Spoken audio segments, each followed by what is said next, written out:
ദൈവനാമത്തിന് മഹത്വമുണ്ടാകട്ടെ. സദൃശവാക്യങ്ങൾ 10:2, 3, 4 വാക്യങ്ങൾ. ദുഷ്ടതയാൽ സമ്പാദിച്ച നിക്ഷേപങ്ങൾ ഉപകരിക്കുന്നില്ല, നീതിയോ മരണത്തിൽ നിന്നും വിടുവിക്കുന്നു. യഹോവ നീതിമാനെ പട്ടിണി കിടത്തുകയില്ല, ദുഷ്ടന്മാരുടെ കൊതിയോ അവൻ തള്ളിക്കളയുന്നു.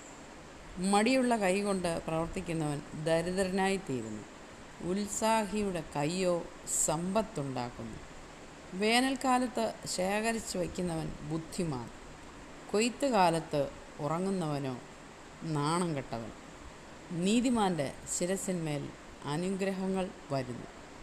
ഇന്നത്തെ ദിവസം ഈ വചനങ്ങളാൽ ദൈവം തമ്പുരാൻ നമ്മളെയും നമ്മൾക്കൂടെ അവകാശമായി തന്ന സകലതിനെയും സമൃദ്ധമായി അനുഗ്രഹിച്ച് കാക്കുമാറാകട്ടെ എന്ന് ദൈവനാമത്തിൽ പ്രാർത്ഥിക്കുന്നു.